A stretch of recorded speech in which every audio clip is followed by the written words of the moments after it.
Welcome everybody to the Rock and Roll Show. Today we have a special podcast, show. Man, not the Rock and Roll Show. The Rock and Roll Podcast. And tonight we're gonna have a special episode. We are going to be doing our top 6 of the greatest one of the greatest heavy metal band of all time, Judas Priest, who is 50 years and still going very strong. And also they are nominated Rock and Roll Hall of Fame. To the Rock and Roll Hall of Fame. And we'll talk about that later on today. We'll talk about the nominees. If are they in it again? Like nominated? Are they nominated again? Yeah, they're nominated. Yeah. But there's a whole bunch of bands, and the list is. We'll get to that later. Yeah. Okay. Yeah. But today we have Al Horta. What's up? From the B podcast or B Cast Out, which is cool. A really good. Did I say it right? Be cool or be podcast out. That's fine. Okay. There you go. But it's a really good Facebook page. Really, a lot of rock and roll information daily put on there by Al. Thank you. He puts on there like daily releases and like anniversaries of albums and very current info. And it's very insightful, and I really enjoy it daily. And also, we have Ray Coon, lead vocalist for the band Dawn of the Rising out of Phoenix. Thank you for having me.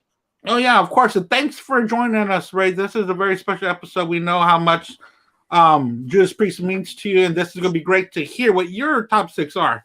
So that's great. And also, we have Kate Doré from the International House of Vinyl. And I got my sticker on my record player now. For your little logo. Just send him one. I want a sticker. I can mail you one. Okay. Send me your address. I'll mail you one. Why 112? What the hell? Yeah. I'll send it to you guys. Might as well make it unanimous. Right. And of course, we have Bob Rowe, the ringleader of it all tonight. Right on, Rob. Yay me! So tonight, I don't know if y'all want to do from worst to best of your top 6 or just let them fly. Did we do like last time with Metallica? We went from the bottom up, so that's how I planned mine. But I don't care. All right, well, let's go ahead. Since Ray said he wants to go for the bottom up, so let's start with number 6. We are already off the road and running. Al, what's your number 6 for Judas Priest? My number 6, I'm going to go with Painkiller. This is like one of the best comeback albums, like of any like metal band. They were, getting kind of like a little going into like a kind of a lull with like, I mean, I know some people like Turbo, and maybe Ram It Down, but like those albums didn't do so well in the heavy metal community, you know what I mean? They were going for a little more of a commercial sound, but like Painkiller, man, they came back for the jugular, man. No pun intended with the jugulator, but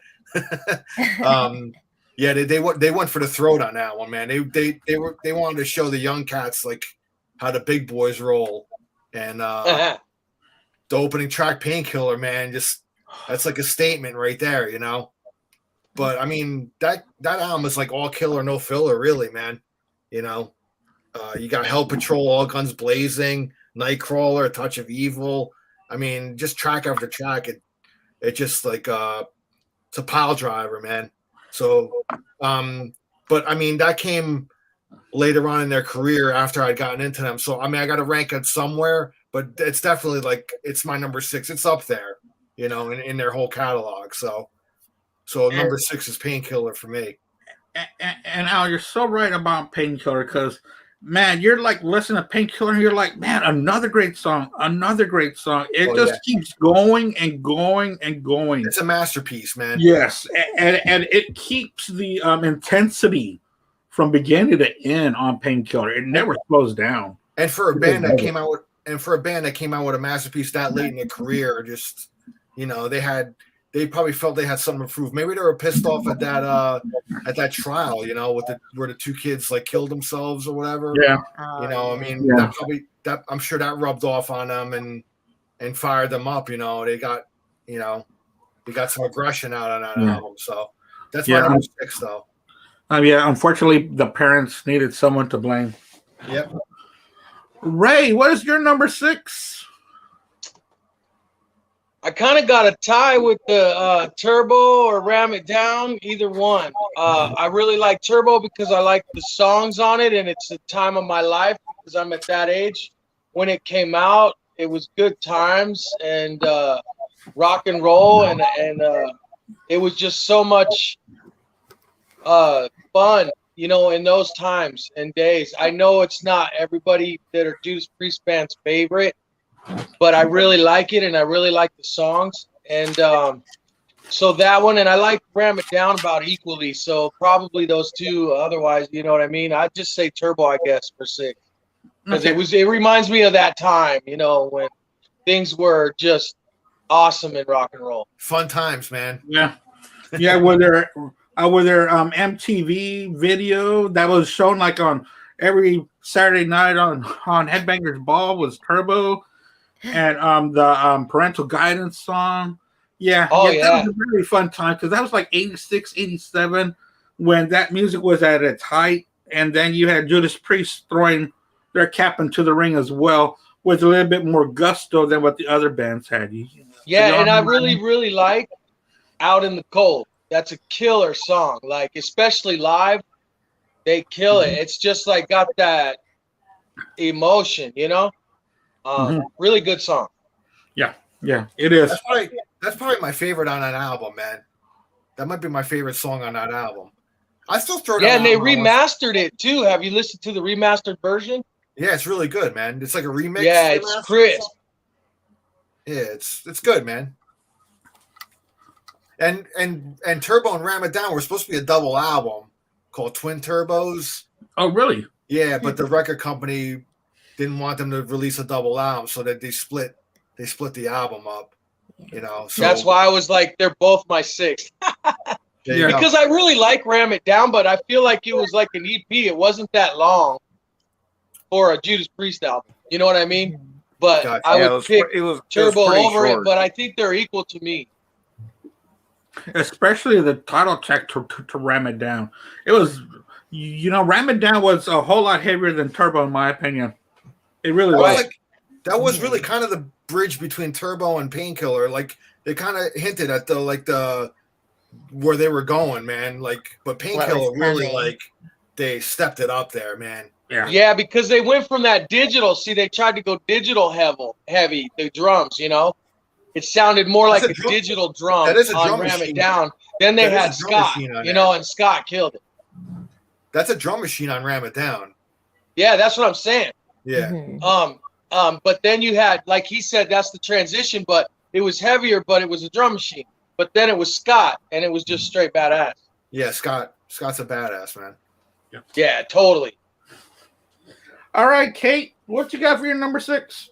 Mine is Turbo. Okay. I'm obsessed with Turbo Lover and the music video for Turbo Lover.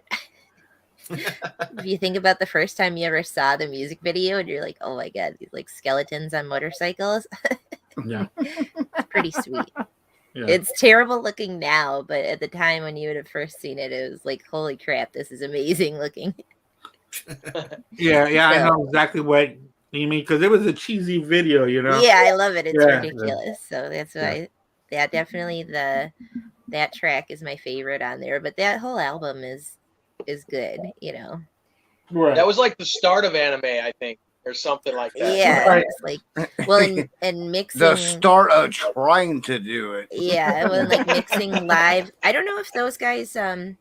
I'd have to look it up. I wonder if that was stop motion. So like the skeletons were clay stop motion instead of true animation. I'm not sure. Okay. It looks kind of stop motion, so that's why I'm wondering, because they do like the puppets that are like posable and do all the photos to do it. Yeah, well, they should have got the dude that did the Star Primus Wars videos. Primus videos are sweet. But that's so old. And Yeah, that's right, like one Al. of the Star Wars monster Dude. magic guys. I showed my daughter Winona's Big Brown Beaver like not too long ago, and she was like, "What is going on here?" happening? Yeah, I did too. You remember they took the whole image from the Energizer, Yeah. remember back in the 90s and early 2000s, they did the whole Energizer The bunny. bullshit. Yeah. Yeah. Boom, boom, bam, boom, boom. Yep. I love that. Tommy the Cat is such a killer music video for them. So Turbo. So that's two Yeah, for Turbo. Turbo. Yeah. Right. I went a little bit farther back on my number 6. I went with Sad Wings of Destiny.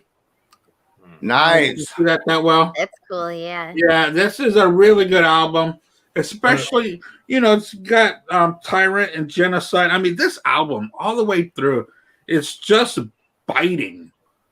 Yeah. And I know that there was already Sabbath when this came out, but there was no one that sounded like Judas Priest in the 70s. They had a completely different brand of metal. And it was it was to the T on side 2 on this album. Because side 2 scares the hell out of me. His vocals, just the whole sound and the whole vibe. It's kind of scary, side 2 to this album. So yeah, I freaking love this album cover too with a fallen angel. I really wish I had better light here. That's a beautiful album cover. Yeah, the album cover is great. Mhm. And then there's the back of it. But yeah, number 6 was Sad Wings of Destiny. I can throw this on at any time and really enjoy the hell out of it. So yeah. Sad Wings of Destiny. You can tell in that and then like Sin After Sin when they start to come into their own, because I feel like Rock and Rolla, you can hear that they sound a lot more like Sabbath and like some Deep Purple influence maybe. Kind of the weird. riffs and stuff that they do. So that, and then like coming into Sin After Sin, and then that you hear that they're getting their own sound. They don't sound like anything else then. Yeah, it changed a lot. Yeah. It was interesting. All right, Al, your turn, buddy. Number 5. How about you? Nope. He's just I'm hosting. the host. Oh, you're the I'm host. hosting. You don't want to do it off the cuff? Okay. Yeah, I'm hosting. Well, my number 5 is Hostess with the mostest. my number That's 5 is the right, album man. my number 5 is the album that actually introduced me to Judas Priest. I came in because my older brother had the cassette, and that's Screaming for Vengeance. Yeah. This is signed by Rob Halford right here. Awesome. Oh wow. It's super cool. And I put he's it got in his the shirt. I put it in a frame, and then I put the stained the British Steel British Steel CD.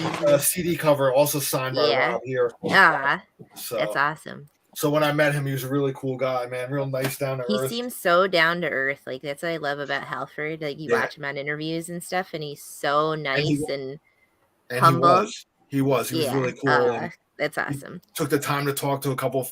I went up to a radio station here in New Jersey.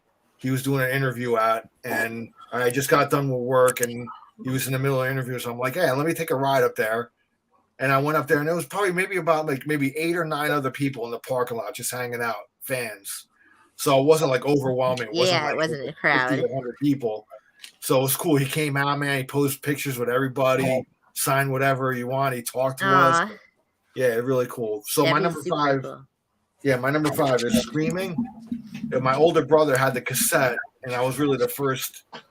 He had this one and Defenders of the Faith. So those are the 2 albums I got introduced. I kind of call to me Defenders of the Faith is kind of Screaming for Vengeance Jr. It's kind of like the same kind of type of album. It's like they're like brother and sister to me, those albums. But if I was gonna pick one over the other, it'd be Screaming for Vengeance. Electric Eye, Riding on the Wind is like one of my favorite songs on here. Devil's Child to end the album is an awesome song. The title track, Screaming for Vengeance. Bloodstone, great. I mean, it's another album that really doesn't have much filler on it. It might be one song maybe that, it's a little overplayed on the radio, but it's still a great song. you know, you got another thing coming, which is an anthem. Mhm. But yeah, my number 5 is Screaming. I used to have that poster in my bedroom when I was a kid. Yeah, the album cover is great on that Yeah. too, man. Yeah. And Well, I gotta tell you guys a quick story. You know, I lived in Santa Fe, New Mexico for a little while. I got to meet a lot of people, and these people, you would never recognize them if they weren't on the screen. You know what I mean? Yeah. I got to, have a drink with Rob Halford. I had no idea who I was drinking with. And I'm looking over at him, and we're like cracking up, telling jokes and everything. And the bartender looks at me and goes, "Do you know who you were talking with?" I'm like, "No." That was Rob from Judas Priest. I'm like, Wow. "You gotta be fucking kidding me!" I'm sitting here having drinks with, a metal legend. I didn't think anything of it, and he didn't think of it with me. We were just bullshitting. Mhm. And I have a couple other stories about that, like with Rutger Howard and oh shit. Anyways, I thought that was really cool. yeah, it really is. I'm like, I was talking to the metal god. And he was the coolest that you could, imagine. I thought he was just some, British dude, in town having a good time. Right? I had no idea Was he like they were going to do how a did you not- show in Albuquerque the next day. I had no How'd you not know it idea. was him, man? Like, it just what he was wearing. Like, They a hat. don't look the same live. They don't didn't have look enough the leather same on. live. He They- probably he wasn't was wearing not- his. He didn't have a Just like- motorcycle and a leather duster. Yeah, well, yeah, he wasn't wearing, the chaps and everything, Yeah. That you know of. No leather cap. You might have had some leather chonies on. You never know. Yeah, he had none of that going on. He just looked like some dude. Right? He didn't come in like, "You got another thing coming," and it wasn't like like pyro exploded and the door Rob you're Halford's following him here. It He didn't it come in didn't on a work Harley? that way. Wow. Yeah, that's pretty cool. Ray, you're number 5. All right. Let me see here. I think Ray's going off the cuff here. Or he's doing, Firepower. I some, think he is Let them too. he's doing some last minute He's gonna- changes. He's picking firepower. It's a nice one. You know why? Because that's the first Did I time get it right? Are In you a long picking firepower? Yeah. Okay. There it is. You know why? Signed by the whole band. Because Oh, that's Wow, so I cool. think they went back to the original recipe, and there's a lot of really, really good songs on that record, and That's it a was solid very album. underrated. And I'm Very. a number one Judas Priest fan. I love KK Downing. I love Glenn Tipton. I love the front lineup. You know what I'm saying? Like the traditional front lineup. But I really like the work that was done on that record. I really like Halford's voice. I like the way it did sound like Judas Priest traditionally. And it was good. It was fucking good. You know what I mean? Yeah. So I got to say, yeah, that's my number 5. It's a good Yeah. album. It's a great album, Yeah. man. Mm-hmm. Yeah, I mean, great work. For a band Baldwin's like a great guitar player added to the band, I think. And now he is Judas Priest, just like Maiden has the 3, only they kept the 3. I think that would be dope. Yeah. for a band that's that was almost 50 years into their career to release a great album like that, it's pretty Yeah. rare. And that's why I No. want to recognize it, because it deserves it. And Yeah. I went and I saw that tour, and it was great. I mean, Halford was still delivering at a high level.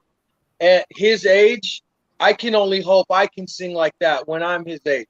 You know, I'm an older guy too, and I still hold my own, but he's still kicking ass. I mean, his stuff is not easy to sing, and he's still singing it with pride and delivering. You know what I mean?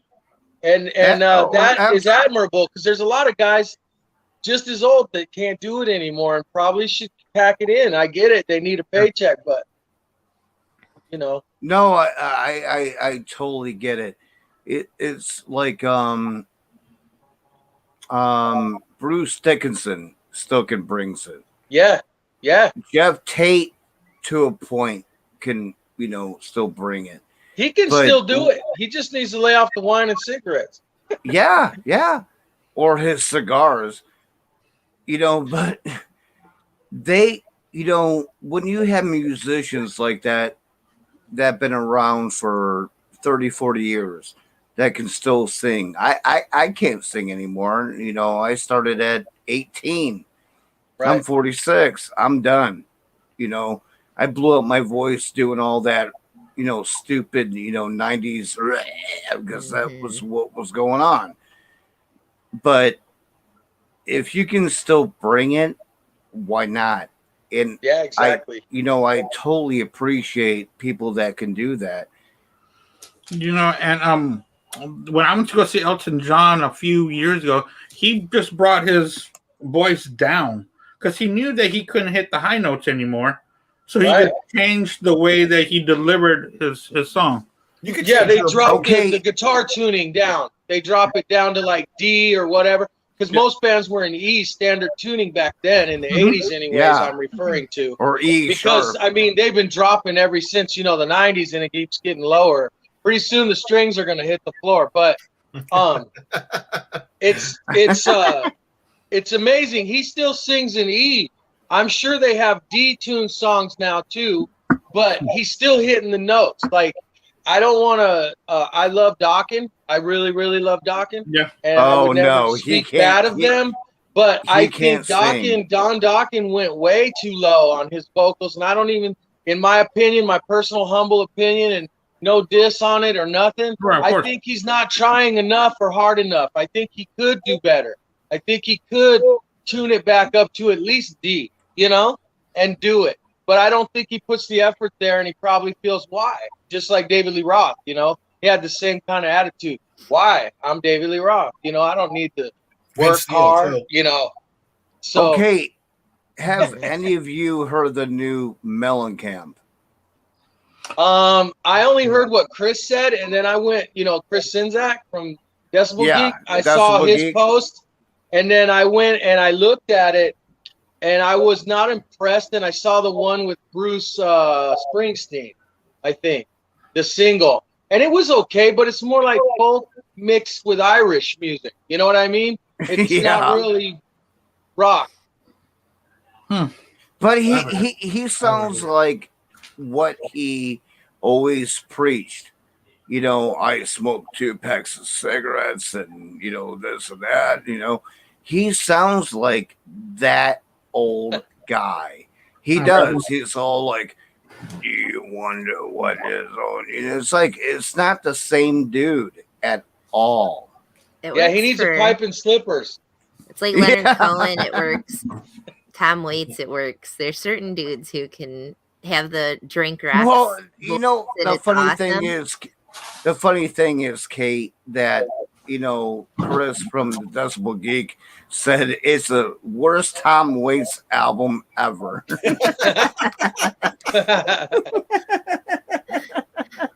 So funny. And I checked out a few songs. I love Mellencamp because I used to live next door to him. Oh, no way. Oh, really? And, because I grew up in Indiana, and he's a nice guy. But I like it. I like his traditional music, and this isn't really bad. I mean, it don't suck. It's just not what it was, Yeah. Oh, it sucks. Don't stop. It sucks. But the bad thing is, he's the nicest guy you would ever meet. but he does not know how to stop smoking. He gets rid of one and gets another. And I'm like, And he's had, you already had back 2 to heart back. attacks. What do yeah, you he's want had to heart do? attacks, Oh my man. God. Yeah. If that doesn't convince you to stop, man, then nothing will. You're not Good stopping. boy. Even people who like smoke out of their tracheotomy, it's like Yeah. crazy. But you see Yeah. people who do that Okay. as bonkos. All right, let's keep going. I'm Hey, sorry. number 5.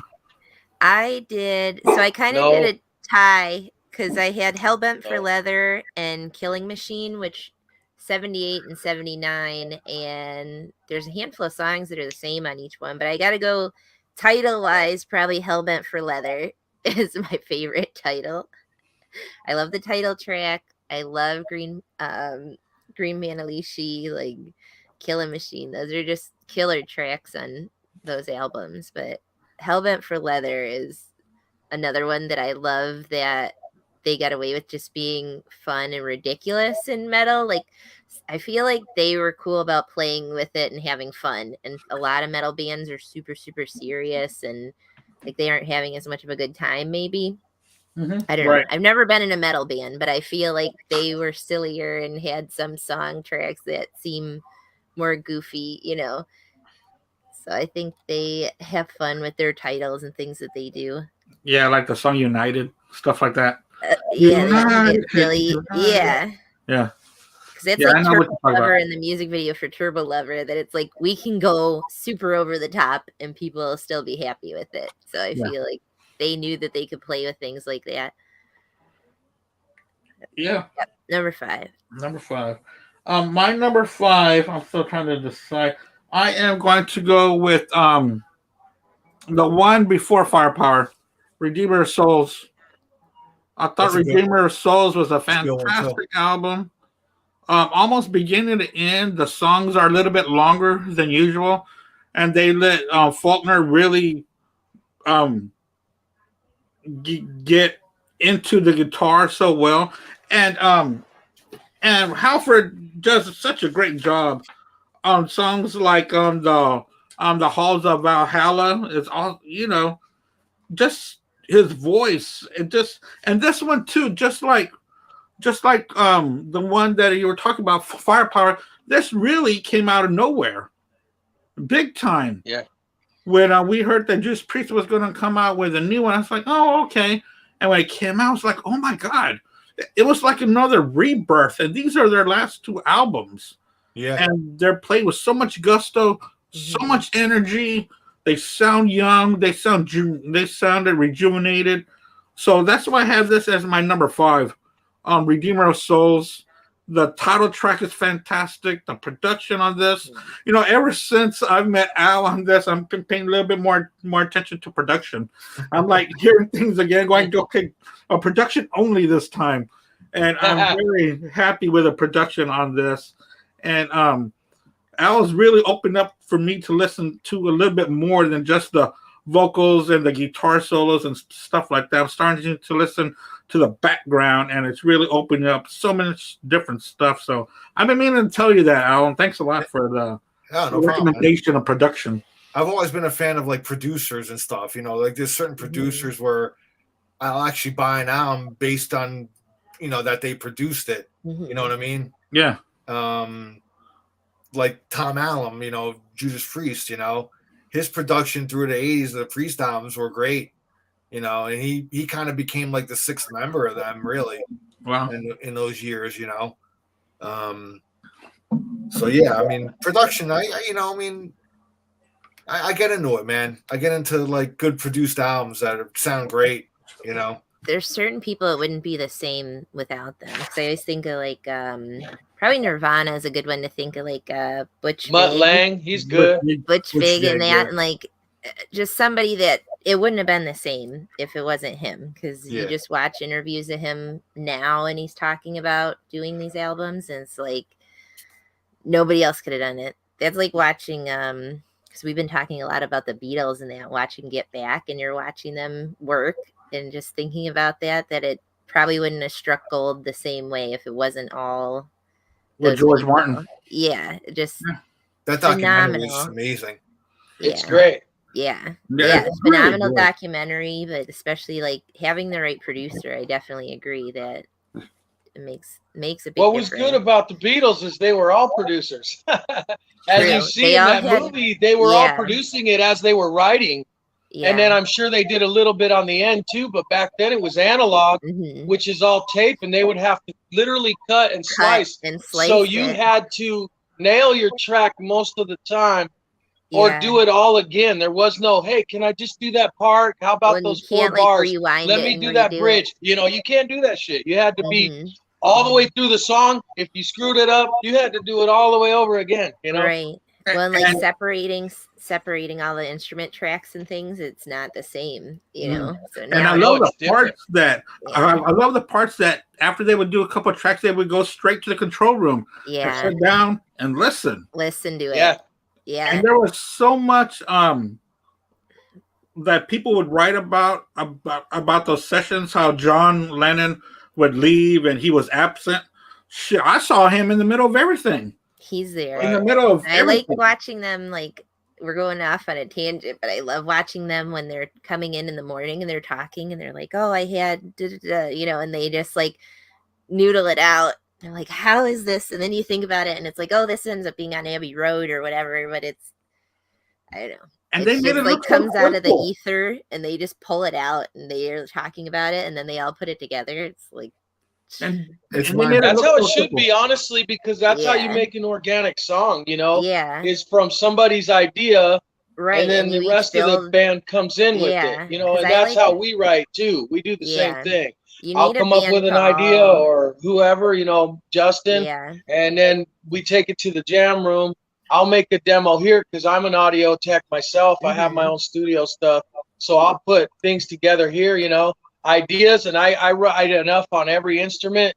Mhm. I'm not a genius by any means as far as, you know, all instruments. I'm a singer. That's what I do. But I can play a little guitar, a little bass, a little drums, enough to put down a You can footnote, put it you know, out, a yeah. root note to get my vocal melody across, to bring it to them, and then they can do the technical parts of their instruments.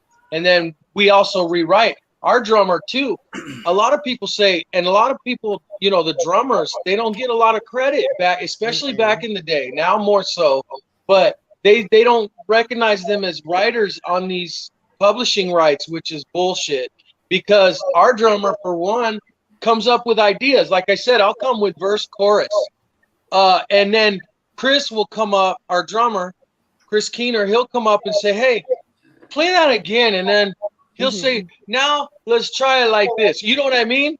Yeah. And so I feel that is writing, you know, It is, yeah. in the song. And so in our band, this is the way we do it. I don't know how everybody else does it, but we do 1/5 because we're 5 members.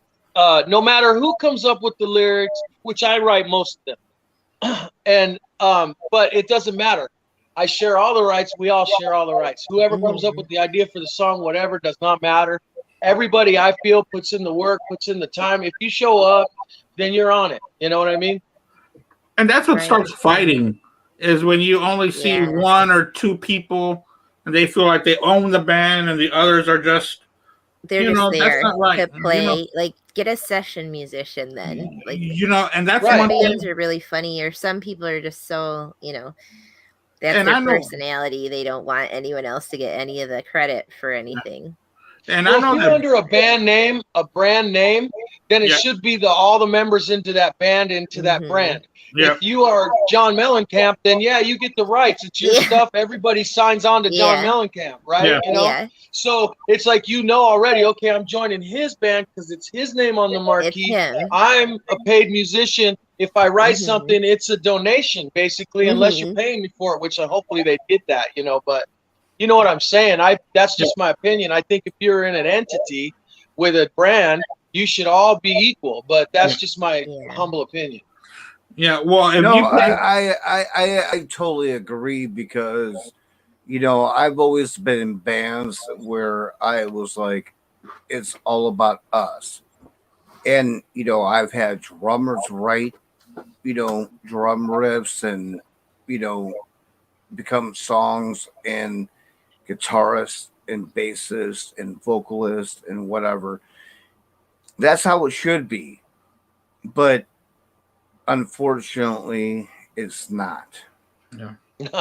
There's some And people that I are was on just such a watching some power trip. documentaries, and they're saying drummers don't get this and that. You know what I mean? Like, say, Bobby Blotzer, for instance. I'm not taking sides, but I just heard some of his court stuff the other day on a documentary, and I'm like, that's odd, you know, because they do put in their part, and just because it's a beat doesn't mean it's not an audio track, you know, that's being put forth on the record. It's not a drum machine. Mm-hmm. Right. It's a human being writing tracks, you know, playing beats, you know. Oh, number 4. I love this tonight. This is a good one. You want to fight with me? Come on, let's fight. This is a good one. I love it. My number 4 is Killing Machine / Hellbent for Leather.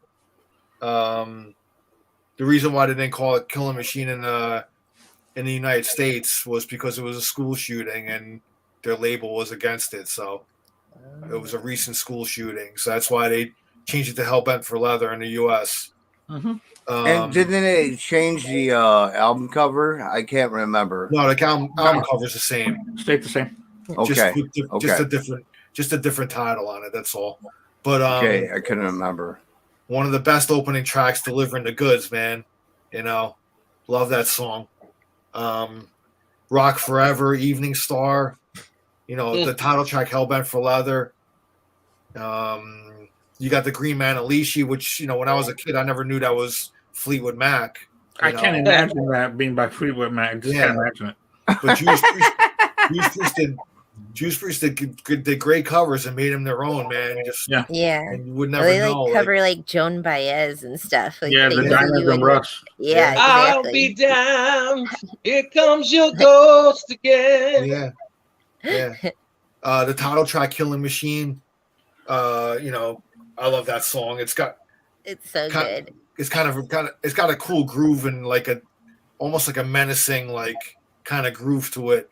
You know, I don't know if you've ever seen the video of it, like the old 70s style videos of just, you know, them performing on stage, but it's kind of a cool video, you know, Rob in like the leather and shit, you know. So Before the Dawn, man, was a cool like ballad by them, you know. I mean, it just showed a different side of them. Justin and I do that acoustic.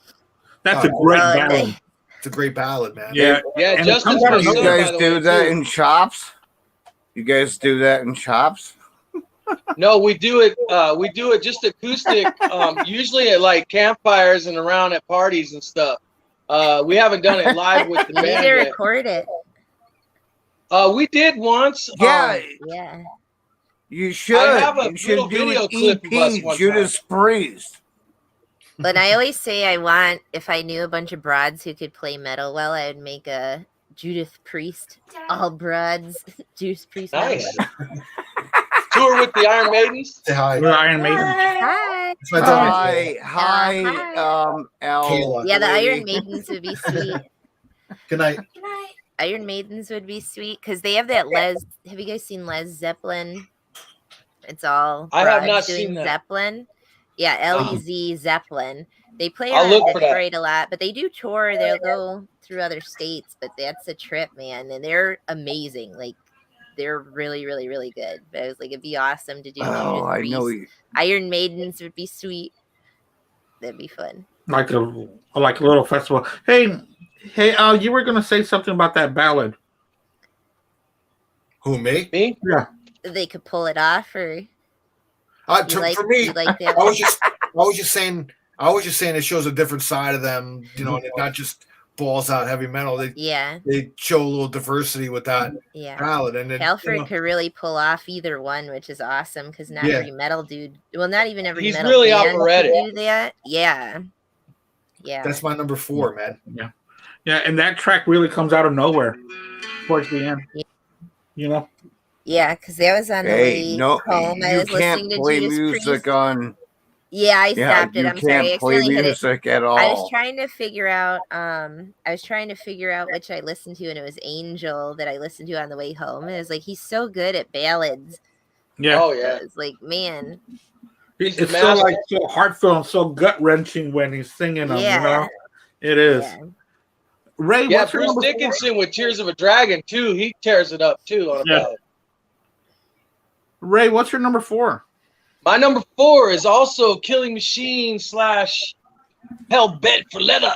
And we used to do that song in this band. We've done a lot of Judas Priest in this band, actually.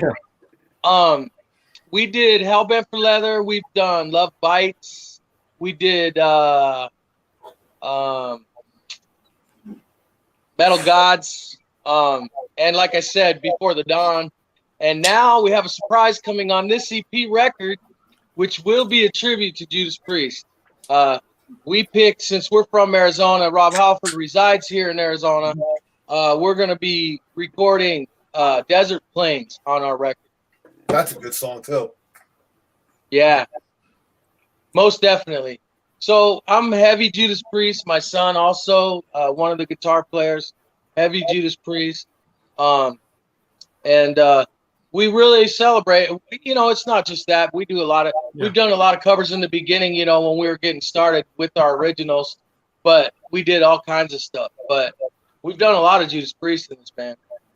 Yeah, nice. Oh yeah, and Delivering the Goods. That's my favorite track on the record, by the way.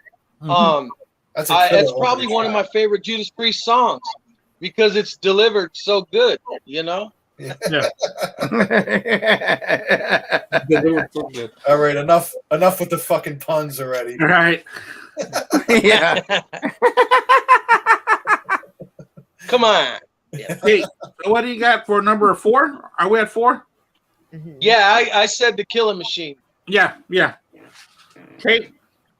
So I don't know. Not you yet, Ray. Take it easy. It's Kate's turn. I don't know if we were doing live albums, but I do love Priest live.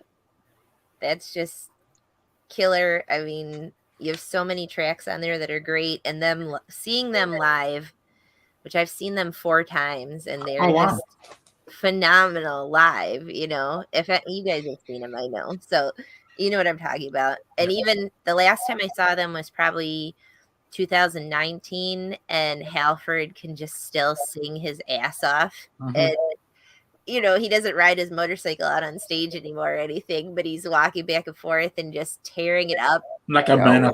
He's just so good. And then, like you guys were talking about, you know, you have like KK Downing and Richie Faulkner, and like I was just thinking about this last tour they had this past year that like Richie Faulkner had like a heart episode on stage. Yeah, you guys read about that in October. His aorta ruptured. Yeah, and aorta. He could have died, man. And he finished the show.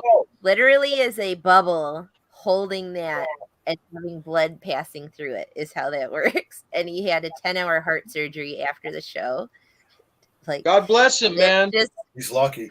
Yeah, metal heart. Super lucky because he could have just died on stage. And that's crazy. But seeing them play, and you know, he's 40, I think, last year, or 41, and seeing them in 2019, and they just are a phenomenal live act. So I really do like that live album. Yeah, so good. So that's your number 4. Priest live. Yeah, that Unleashed in the East, I guess, would be like a, you know, they're good, but yeah, Priest live. My number 4 is going to be we're on 4, right? Yeah. 4. Yes. Okay. Well, we're wrapping it up. Yeah. I'm going to go with British Steel as my number 4. British Steel, man, you know, this is, you know, it's not that I don't like it because we're only doing top 6. So I had to put this somewhere, but man, Breaking the Law, I know that it's their hit, but it's a hit for a reason. So you know, these songs are hits for a reason. It's because it's badass, man. Breaking the Law, Rapid Fire, Metal Gods, of course, Grinder. You know, you flip it. It starts off with Living After Midnight, the Stealer, The Rage. Yeah, this is just a kick-ass album from beginning to end. There's the back of it. You don't have the band. You don't have to be old to be wise. That's a great one too. Yeah, don't be old to be wise. Yeah, but That's a real good this was from 1980.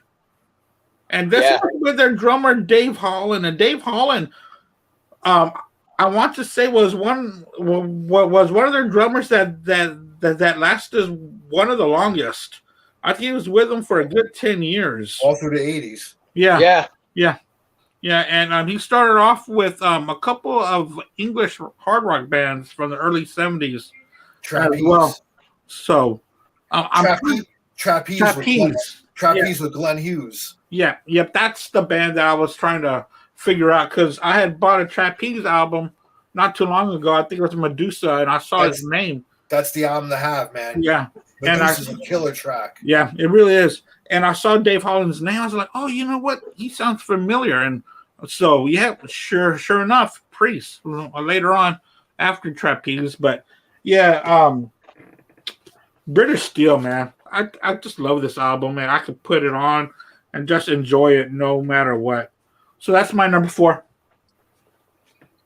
All right, man. My number 3 is going to be Sin After Sin. This album, first of all, they got Simon Phillips to do the drums. They brought him in as a session musician, and he was only like 19 years old, and he went on to be one of the greatest drummers alive. He's still alive today, and killer drummer Simon Phillips. He brought that. He was the first one to bring the double bass into the Priest sound. The bookend songs on this album. I mean, any album that starts off with Sinner and ends with Dissident Aggressor is a fucking killer album. Yeah, those two songs right there, like to start an album and end an album like that. I mean, that's like two of the best book-ended songs on an album ever. You know, Sinner, like that was like KK's song, man. Like live, he would just fucking wail and wail and wail on a solo, dude. You know, with the whammy bar and just like going crazy. You know, and Diamonds and Rust, another great cover that they made their own. You know, Starbreaker, another great track. I'm gonna say like one of my favorite tracks on this album is the ballad that they did on here, Last Rose of Summer. Every August, like when summer's like winding down, I always post this song on my Facebook page because lyrically and the way Rob sings it, he sings it like really like almost like in a Sinatra-ish type of voice. It just shows a different side of vocal talent that he has, and it's just such a melodic, beautiful song that you would never expect a balls out metal band like Judas Priest to like even do. And that's what makes them great. And Last Rose of Summer, man, that's like if you've never heard it, man, you know, pull that up on YouTube or something tonight before you go to bed. I mean, really, it'll bring tranquility to you, man. It'll really just listen to the lyrics in it, and it's like very melancholy, but with like hope. It's got like hope like in it, you know, like it's like talking about like how nature dies when summer's over and winter comes, and you know, but don't worry, nature comes back when spring comes, and you know, the rose will spring again. You know what I mean? So yeah, that's like one of my favorite songs, man. And you know, I love Sin After Sin, produced by Roger Glover of Deep Purple too. Deep Purple, yeah. So that's my number 3. And Dissident Aggressor, covered by Slayer. That shows you how heavy that track was. Yeah. So you're right about that. Double bass, man. Simon Phillips, dude, he went crazy. What other bands did he play with? Do you know, Al? Or Simon Phillips? Yeah.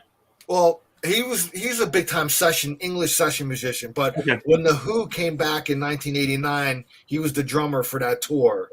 Okay. He's also played with Toto. He's played with a bunch of bands, man. You know, his resume is really long. So I'll keep that in mind. Yeah. Ray, number 3 or 4? 3. Number 3. All right. I love this album a lot. Defenders of the Faith. I really, really like every song on that record.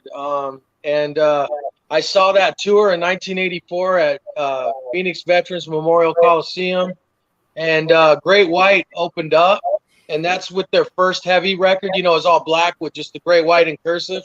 Mhm. and it had Stick It and stuff like that on there. And I was turned on. That was my introduction to Great White, and I've been a fan of them ever since as well. But I really have fond memories of that concert. And like she said, like Kate said, it was like a no-brainer after that. That was the first time I saw Judas Priest live, and I've seen him like 6 times since throughout my life. And I tell you, it was life-changing for me. I already loved the band, and they were my favorite at that time, but just how they were live, it was like one of the greatest shows I've ever seen. If somebody asked me, and I've worked thousands of shows as a tech and a stagehand and you name it, whatever, I'd have to say that's one of the best concerts I ever saw, and for an impact and performance. It was And just stage amazing. And stage show too, man. Yeah. That's when they had that big hellion that brought him down on the hand, He came down singing on that. It was just amazing. I was like, whoa. The only thing close to that show was like Dio back then, last in line with all the lasers and the dragon and all.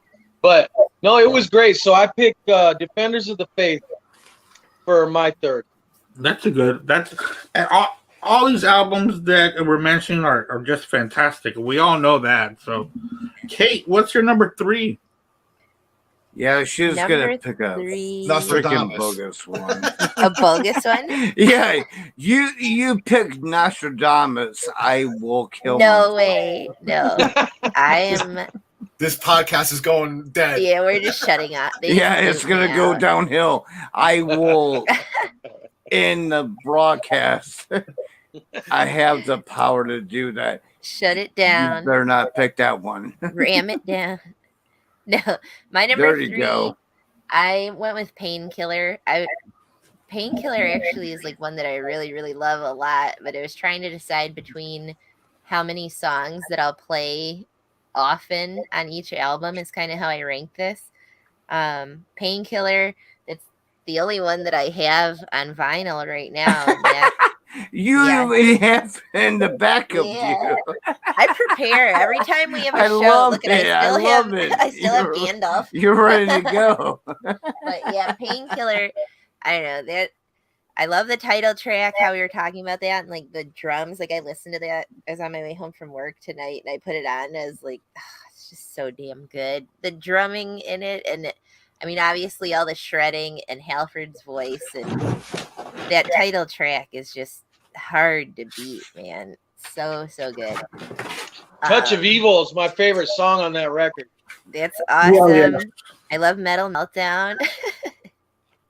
So they just, I don't know. This is just one of those that they have all this. There's like, I don't know, a couple handfuls of songs that you hear a lot or you hear them on the radio, and it's like, all right, like these are on because they're awesome and they get people pumped. It's one of those songs. I'll listen to Painkiller and it's like, oh, I could go like fight someone or something. But yeah, that's my number 3. I'm gonna agree with Kate. My number 3 as well is Painkiller. Nice. It's like we've Also all on vinyl. Yeah, like we've all said. There's the back. Exactly. And in fact, I bought this one recently. I bought this. What year are we in? I bought this last year when I went to California because I was 1989, man. Yeah, because every time I go on vacation, I hit a record store. So this one came from San Francisco last year. So this is great. Just like Kate was saying, it pumps you up.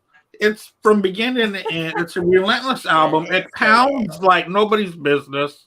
And like I was saying earlier, they were kind of down on their luck according to what was popular at the time in rock because Ram It Down was great. I like Ram It Down. So they weren't that far down when it came to the fans of the band. But man, this just blew the doors out. I mean, no one expected this. Again, it's like they release albums that are just surprising to even their fans. So well, they had to blow doors down because the fans were like, "What's going on?" Mhm. You know, we can't listen to this Thrash But I bullshit. metal think was kind getting of big. trying to Thrash- find new They- fans and things like that. Yeah, Yeah, thrash. Yeah. they you have, like, wanted to grunge blow and all this the other horse. stuff, like, They think want to of- blow it down Yeah. and say, "This is who we are." 'Cause that came out in 90 know- and you're competing with so much Well, other stuff. And if you remember, everybody was chasing a trend, Mhm. and Judas Priest didn't do that. They first tried it, didn't work out, and they went out and went, "Fuck it, you know, we're gonna do what we do," which every band should do. Just go out there and, you know, do what you do. Do their brand. Or am I misspoken? No, you sounds good to me. I agree with you, because that's like when I was saying like rock and roller, you hear that it sounds more like Sabbath and other stuff, and then like Sin After Sin comes out, and then you really can tell that's them getting into their own, Yeah. and they That's sound so totally different. different. And they've always, you know, a lot of their songs have always been like, you hear a song and you know, you'll hear it on the radio kind of, and you're like, oh, Judas Priest, you know. Yeah. You know it's them. That's like Maiden, or you know, there's certain bands that you always know, even if you haven't heard that album or that song, you're like, oh, this is so AC/DC. you know. Yeah. Yeah, or like Tool is one that, like, no matter where I am, if I heard any kind of note of it, I'm like, I know this is Tool, you know. So that's Yeah, but every that's that band, kind of stuff. every band try to be grunge. Every band try to, you know, try at the this time, new, yeah, because it's like yeah, dropping this new Painkiller formula. 1990, and Yeah. it's so Was different it than what gonna everybody work? else is trying to get across. I mean, really think about if. I'm sorry, I'm laughing, but really imagine if Judas Priest tried to do something grunge. Ah, It's not gonna work. Not happening. No, they've always It's been not authentic to themselves. It's you not. know, No, even like it's just not gonna 1998. work. That No, they went even heavier, man. When they got Ripper, yeah, it's yeah. like they actually went for like kind of that Pantera almost kind of really heavy. yeah. you know vibe. Yeah, I think it should be Ripper's And it- Priest, because he was Yeah. good. I Yeah. saw them too with Ripper, So and I was one of those guys because Halford's from here. They played at the Celebrity Theater, and I was one of those guys like this, going, "Okay, let's see what this dude's got." And he came out. I think it was Free Will Burning, kicked ass. After that, he had the crowd. I mean, all of Arizona was like that because they're like, "Okay, who's this imposter?" You know what I mean? And when he came out, by the end of the night, everybody was like sold. They saw Judas Priest. You know what I mean? He Yeah. kicked ass. But I think it should be called Ripper's Priest because he had his own Yeah. flavor, I think. Yeah, I mean, you can't call something that it's not. I mean, Ripper is a, you know, amazing Phenomenal. musician, and he's an amazing guy. Totally. I met him a few times, and you know, had drinks with him, and was like, "How can you do these screams and, you know, whatever?" I think he should do a But tour he and would- do he those would- records on his own. You know what I mean? But he would tell you, "I didn't belong in that band." He will tell you that I did not belong in that band. But isn't he singing with KK right now? Yeah, KK's Yes. Priest. Yeah. KK's Yeah, Priest, KK's yeah. Priest. Mhm. Which is good. I like it. I mean, Yeah. it sounds good, man. I mean, Yeah. it's kicking ass. It's good metal. Mm-hmm. It is. Al, number 2? Yeah, 2. My number 2 is Sad Wings of Destiny. This is when the Priest sound really came in, man. Yeah. Like Kate was saying, like Rock-a-Rolla, they were like kind of Deep Purple, kind of Sabbath. This second album is like when their sound really, when Tipped In and Downing really came together, and you know, Victim of Changes, man, like one of the greatest songs ever. You know, Yeah, You I know love what? it. funny thing about this album, man, is that the record company actually screwed up. I don't think a lot of people know it, but side 2 is actually supposed to be side 1 and vice versa. Really? Yeah, I heard that. The album is actually supposed to open up with Prelude going into Tyrant, which makes sense. Being Prelude kind of begins an album, you know. Yeah. So it was actually a record company screw up. I think it was a misprint, and you know back then they were on Gold Records, which was an independent company that they didn't really get even paid from them because the record company had no money. So they probably put it up. I thought you were gonna whip out the. Did they ever fix that? They just need to take the stickers and put them on the other way. I think. Yeah. I think in one of the Priest box sets or something that has like all the albums. I think they actually reversed it. I think they made it like, you know. Now I got to go back and listen to it that way. The original. That's so funny. Yeah. Yeah. Yeah. I mean, but you can't. Well, by the way, guys, if we ever do a show again, I want to do Iron Maiden. We're gonna go from backwards to forwards. Okay. All right. Are we on fun? 2? So Yeah, Is there anybody left? well, Huh? I don't think anybody's watching us. No. Is there anybody left for 3? Nuh-uh. Al's on 2. I just started number 2. Yeah. You just started Okay. number 2. And in fact, it's your turn for number 2. Oh, that's right. We were just talking about the flipped album. Yeah. Yeah. And that's actually awesome because for fans like us, that's cool to know things like that because then it makes you want to go back. You know what I mean? Like I want to go hear it the other way now. Like, you know what I mean? The way we took it Yeah, I in didn't know that. is different than the way it was supposed to be. I mean, Yeah, just to talk a little more about the album before, one of my favorites on here is Dreamer, Deceiver, Deceiver. ooh. That scream that Halford does at the end of Dreamer, Deceiver, going into Deceiver, is one of the highest screams I think he's ever done ever. It sends like chills up my spine every time I listen to that, and I'm like, I don't even know how the hell this guy gets that high, man. You know, sometimes I wonder if they even sped up the tape to make his voice higher, but I mean, No, he was natural, man. natural. I mean, he's very he was natural young too. You know, but yeah, my number 2 is Sad Wings because I mean that's just one of the greatest metal albums ever. Only bested by one coming up. As you can see, I'm a 70s Priest guy. I've been going mostly. Right. Yeah, I went a couple of 70s, a couple of 80s, 90s, and a 2000. I was telling Bob before, it just shows their power and how great they are, how they stretched out. I picked up this for Record Store Day. That's cool. Yeah. The Best of Judas Priest. It's really cool. It's got an embossed cover on it. Nice. Very cool. Yeah, it's like old school, real old school Priest. Oh, wow. Yeah. Oh my gosh, look at Halford's little baby. It's a compilation of just like their first 2 albums. I don't have shit. I'm sorry. It's like on the I'll Rock and just show Roll you a Bob fake. Halford. on the Rock and Roll album I have says Bob instead of Rob. Bob Halford. It says Bob, yeah. All right, Ray. It better say Bob. All right, I'm gonna do this one is a staple. Like it's a big album, and I wore it out on cassette and vinyl many times. British Steel. I like every song on it. Nice. You know, Riding on the Wind. You can't beat that. Those toms were sick. You know. Yeah.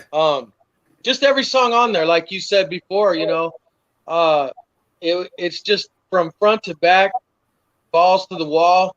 And I think that was where they etched Judas Priest metal.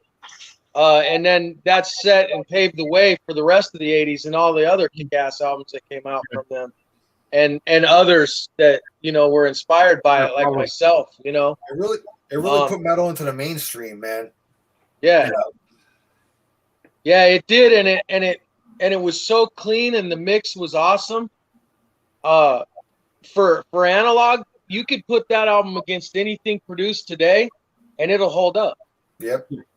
as far as audio. You know what I mean? The way it's great. Like, and crank it up too, because you can't listen to that any other way. I dare you to try. You know. But yeah, that's my number 2. You can't put it at 2 expecting it to be at 10. You'd be like, okay, I'm rocking. I put everything at 11. I'm dead. Dude, I throw everything at 13. I crank it up and I go in, mess with it, give it an extra boost. All right, Kate, go. Number 2. This was a debate, but I went with Screaming for Vengeance. I love Hellion. Nice. I love Electric Eye. Title track is great, you know. And of course, you got another thing coming. So it's all bangers. I don't know. They're all killer. It's hard to beat that one. They are. You can't, not one song bad on that record. There's not a skip song. You just go listen to it all the way through. Bloodstone, shit. Bloodstone. Yep. My number 2 is going to be Stained Class. That one hasn't been mentioned yet. Stained Class. Oh, yeah, it's badass. Shit. Yeah, good album, dude. Exciter, dude. The way that it starts with Exciter, it's just, you know, the break, and then he comes back. It's just amazing. Better by You, Better Than Me, of course. And the title track of Stained Class is fantastic. And Vader, Beyond the Realms of Death. That's a killer song, dude. Yes, just the way that the way that the song is introduced, dynamic, and the way it just keeps going. It's just amazing. And I like the Hero's End. The way that it ends, it ends pretty strong. And yeah, Stained Class is my number 2, is almost my number 1. But Stained Class is my number 2. Well, all right. Well, everybody. Yes. Ray, what you got going on, buddy? I think Al's before me. Yeah. Well, Andy, I see your number 2 as my number 1. My number 1 is Stained Class. Yeah. Stained Class. Nice. Yeah, dude, opening up with Exciter. That's like one of the, I mean, that opened up. Back for Exciter. That opened up my favorite live album. Okay, whoever sang that, shut up. That opened up my favorite live album, which is, you know, Unleashed in the East. But yeah, Exciter, man. White Heat, Red Hot. Great song. Mm-hmm. Better by You, Better Than Me is another cover. Spooky Tooth. Which had That's a cool name. Which had Gary Wright and from Foreigner, Mick Jones. That was in that band. Oh, I knew Gary Wright, but I didn't know Mick Jones. Yeah, Mick Jones was in that band as well. Yeah, title track, Stained Class.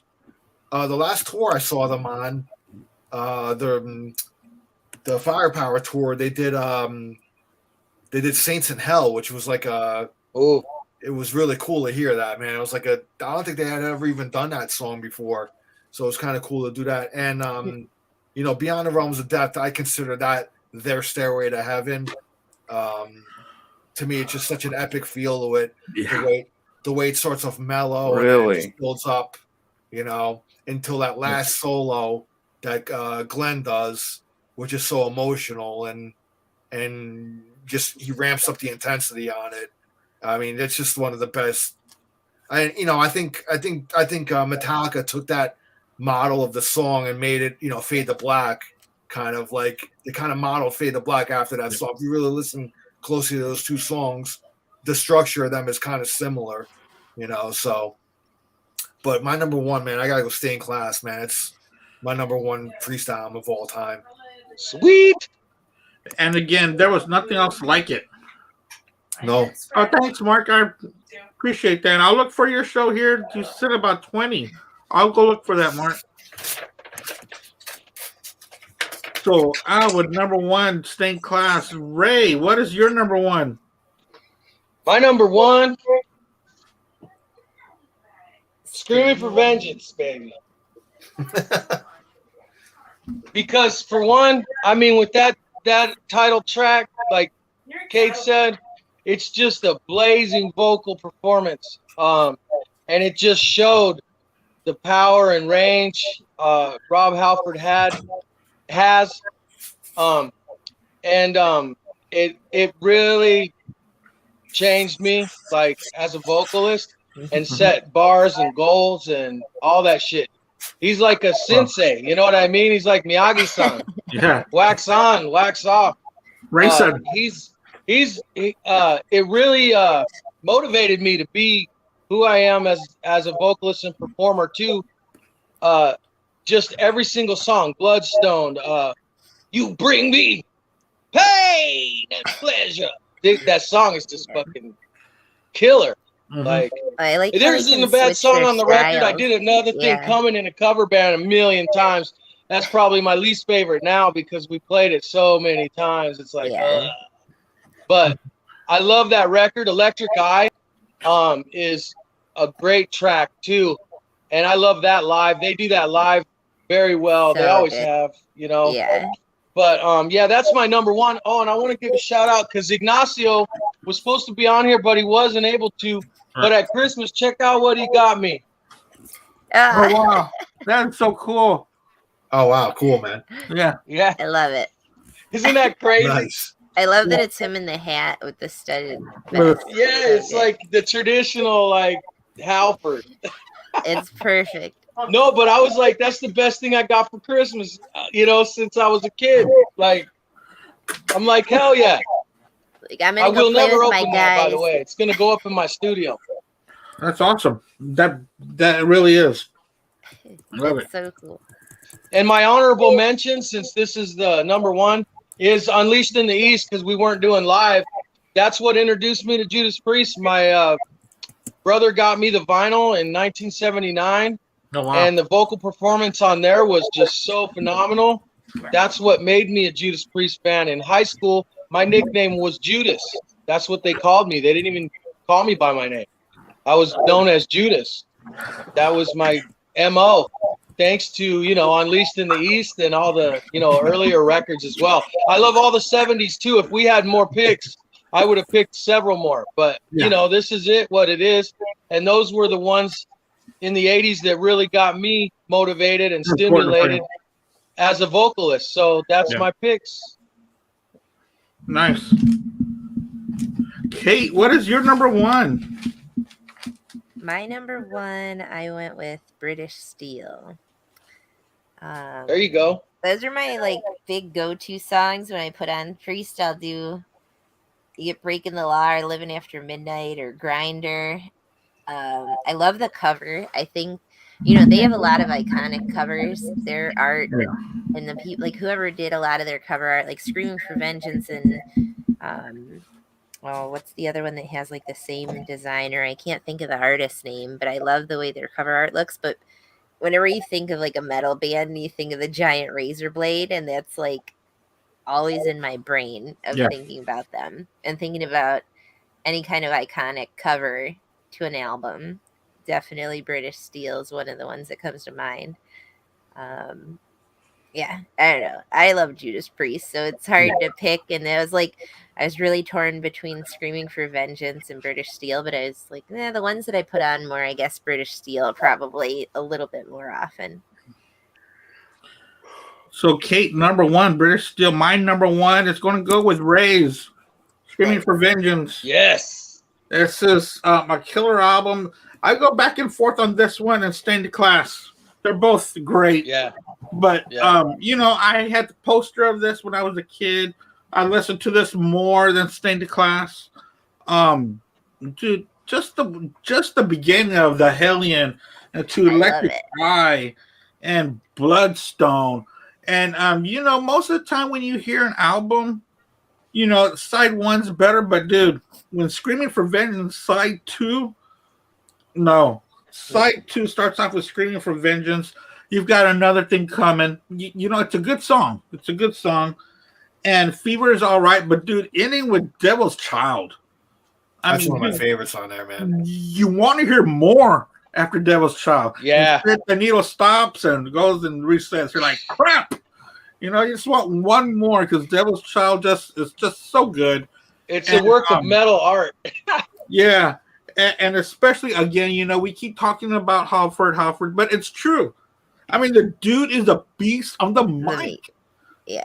He just is. You know, the rest of the band is great. They sound great. But Halford pushes this band to another level that's not repeated by anybody else. He has like that dynamic range thing going on where he can pull out, like we said, he could do ballads and scream, metal screams and everything. Is like, I always have a debate in my own brain of like, who's the best metal singer? It's like, is it Dio or is it Halford? But they're different, right? In their own way. They're both unique and they're both phenomenal singers. Yeah. Powerhouses. Yeah. I mean, just and still to be that great. Like even now when he does shows and he's still so good now. You know, I've seen them twice, Judas Priest, but I've seen Fight once. They were playing on a bill that I went to, and you know, the music was a little bit more instrumental. No, I'm sorry, more industrial. Oh, somebody's phone's ringing. There we go. It was more of an industrial sound, but do you have a warning going on? No, somebody trying to call me. Storm warning? Yeah. No. Hey, can I just throw your ass gonna get kicked by? What'd you say, Al? I'll throw an honorable mention. I think the first freestyle right here. Even though, like, you know, that one. This is a record Which store one? day too. Yeah, Rock and Roller. Ah. That's the alternate cover because they did a record store day release, so it's not the like Beast cover. Rock a roller woman for a rock a roller man. I think this is actually a pretty underrated album. Actually, It's a great album. It's good. Yeah. I mean, what do we got on here? We got, you know, Never Satisfied is a good tune. Run of the Mill. I like the Winter Deep Freeze like suite that they do on here. It's really cool. But yeah, I mean, it's very man. You got Andy like whipping out records. He's digging quick. I'm sorry. He's gonna whip out records. I had to throw that one in there. I had to throw that one in there since it was a 70s album. I didn't pick it in the top 6, but and it's still so good. Like I said, that it didn't feel like it's their sound, and it's more, you know, you can tell the influence, but it's produced by the Sabbath producer too. But it's Roger Bain. Look at him, Roger Bain whipping out records. And but it's still a great album. Like that's still, I never really listened to that all the way through, and when we talked about doing this, I was going through all of them and I was like, man, that's still really good. Like they have a lot of killer tracks on that, and it's you can tell the influence, and it's like the time because it's 1974 when that one comes out, and you know, like Machine Head was like 72, and you can tell that there's definitely that influence in there. Like Sabbath in 70, and you have that, but it's Zeppelin too. There's some Zeppelin on there too. Yeah, what do you think we have Kate on the show?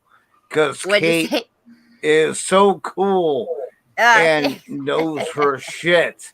She is one of the only women that you ever meet that will know her stuff. I love it. Nice. Thank you guys like Point of Entry? That's one of my favorites too. It would have been in a top 10 if we had it. Yeah, Point of Entry is an underrated album too. And I got that Rock and Roller. There's the record today. Yeah. Defenders of Faith, which is, I love the album cover, man. Yeah, I love that. I love that, and Screaming for Vengeance. I have that one on vinyl. I have Defenders on vinyl. Of course, Turbo. Nice. Yeah. I love the way that art looks. It's so clean looking, and that it's still metal. Is that Kate's hand on there? Yeah, that's my fingernails. All right, guys. That is funny. What I was writing here was I was taking a tally of all the albums we talked about and which one got the most votes and stuff like that. Of course, there's a lot of them that got 4. I was like, Yeah. wait a minute. There's a lot of albums that are gonna have 4. So we all did pick we all picked I think British everybody had Steel, Screaming for Vengeance. Screaming for Vengeance. There were 3 Painkillers. Well, I'll just go down the list. We had 2 Turbos, 3 Painkillers, 2 Sad Wings of Destiny, 3 Screaming for Vengeance, probably 4 though. 4, 1 Firepower, 3 Hellbent for Leather, 1 Redeemer of Souls, 1 Priest Live because she broke the rules. Oh, sorry, that was my bad. 1 Yeah, you Sin, broke the rules, Kate. Come on. and 1 Sin after Hey, you Sin, said she's cool. She gets a mulligan. and See? 4 British No, Steel, she Failed doesn't. that rule originally. 2 Stained Class, which Stained I was Glass. surprised Okay. about, only 2, and 1 Defenders of Who's Faith. buzzing? Who's buzzing? Oh, I think No, somebody's trying to call me. if you So, turn your phone on silent, you can It's get on a- your. It's on your end. Yeah. So that was the tally. That I How many was British making. Steel? I missed that. How many British Steel were there? I think everybody picked that, right? British I didn't Steel. pick it. Oh, you didn't have it on No, your it was No. 3. But there 3 were of them. 3, Okay. 3 British Steel. Can I just say something about? I mean, British Steel's a Yeah, it's a of good course. album. I tend, for me, in my just my opinion, I tend to find it's a little bit overrated. I just like other ones better than British Steel, but it's not to say Yeah. that British Steel's not a great album. Yeah. It is, but it falls below the top 6, man. It probably would have been like my number 8, probably would have been like my number 8 or 9 or something. Yeah. You know, so, but I don't know, man. It's good songs on there, but I just think everybody's always like, British Steel's classic, and I don't know, man. I to me, like, Screaming for Vengeance is better than that one for me. Yeah, You know? it is. So that's just my opinion. I mean, I know a lot of people like British Steel, and it's cool. I mean, it really brought metal into like, it was like that new wave of British heavy metal. It's like, Mhm. Yeah, when Really it came out was 80. yeah, You know, it was- AC/DC came out with Back in Black. I mean, think you know. about that time period and all the great albums that came out, man. You know, it was just unbelievable. You know, that time period from like 79 to like 84. Yeah, the 80s know? are just tons of amazing because we just did the 69 podcast and it was like that, like 1969, and then you have like 80s another year that just a And that's- ton of killer stuff dropped. And it's so I've hard got to. I've got that written down for either next week or the week after, the top album of 1980. And I was going through them. Dude, there was Blizzard of Oz I'll that get- year. Yeah, I'll get It in was on that just- one. yeah. So There's much a ton stuff of in killer 1980. stuff drops in 80, and it's like, Yeah. holy smokes, trying to decide some of those is so hard. Yeah. But that's Nope. but I think for personal, I always go by these. I rate them by how much I listen to them. But thinking of like Screaming for Vengeance for talent wise and like them being at their peak in my mind is probably Screaming for Vengeance. That's my opinion, you know, but I always end up doing these where I rate them by how much I listen to it. Right. And that's why we love you. All right. So thanks a lot, guys, for joining us tonight. Is there any other parting words or anything anyone wants to say? I'll get in on that 1980 podcast if you want to do that. Oh yeah. Okay. No. Okay. I'll send out a link. I think it's either next week or the week after. That's Hey, when I got Ray. 1980. Hey, Ray. Yes. Thank you guys for rock. having me on the Rock and Roll podcast. I appreciate that, you guys. I really enjoy it every time and give me the opportunity to talk about one of my favorite heavy metal bands. And I appreciate you. And if anybody in Phoenix is listening, we'll be playing February 26th at the Starlight with a bunch of killer bands from Arizona as well. Like all the headline bands here in the Valley will be on this gig. For Oh, wow. Kerber, he's this guy they call Skull Man, and they have this big show. It's his birthday, It'll also be mine and Ricky, our bass player's birthday too. Kind of a bash, but yeah, Empire, Desire, Dawn of the Rising, and a lot of killer bands on that. Brian Mogul, I think. Oh no, he's not on that one. But anyways, but yeah, thank you guys. Appreciate it. Thank you, Ray, for taking the time to really do this. I know that you're busy with getting things ready and the EP coming out and stuff like that. So thanks for taking the time to just hang out and talk music with us. It was very nice. Oh, it's my pleasure. I really like you guys. And Kate, nice meeting you. Nice to meet you, man. I'll tell you what, if you message me your P.O. box or whatever, I'll get you a sticker and a shirt, and you do the same or whatever. I'll take a sticker or whatever. Yeah, we can trade some stuff, definitely. What's your social media? Do you have like a Dawn of the Rising Facebook and that kind of thing? Or yes, and then down there on my name, it has dawnoftherisingmusic.com. You can find our links there for our YouTube and our Facebook and our videos and all that. Awesome. I'll check them out for sure. Definitely. Thank you. Yeah. Nice meeting you too, Kate. Yeah, nice to meet you and talk to you, Al. Nice to meet you, Ray. Rob, and you too. I already know Andy. you too. Rob and Andy, thank you very much. Thanks, Al. I'll keep in contact with you about the 1980 show. Yeah, definitely. That'll be a fun one. I love you all. And Rob, we'll get on that Primus show too. Yeah, I could do a Primus show.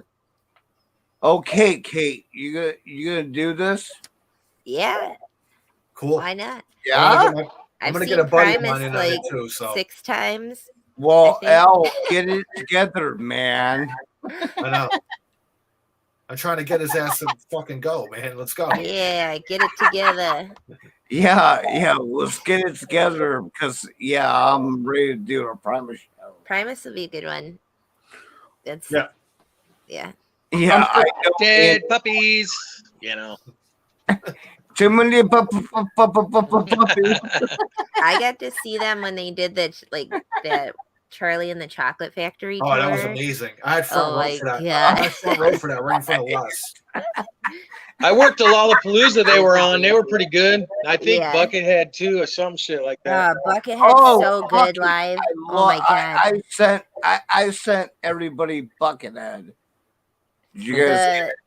The place around the corner from my house, like there's a venue called the Token Lounge, which is like a dive, and that's where Buckethead plays every time he comes here. And the stage is like a foot off the ground, and it holds maybe 200 people. So that's every time. So you can see the bucket only. Yeah, well, for me, because I'm 5'2". I see the top like of the 20 bucket. albums a year or something. Yeah, he has like 2,000 albums. Ridiculous, man. Yeah.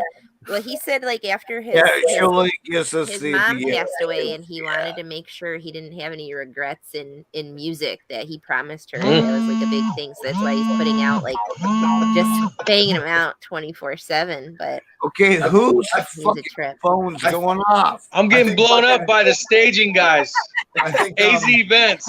Hey, listen. Yeah, I better give them a shout out because they won't stop. You know, AZ Events is hitting me up and they won't stop. They should be watching this podcast. I'm gonna bust their chops right now. There you go.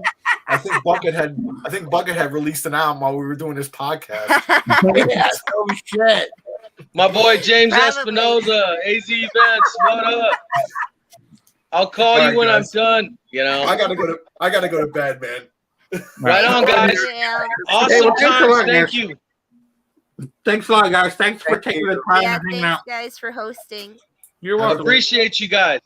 Thank you. Have Good a great times. night. This one was a fun one, guys. Yeah, hell yeah.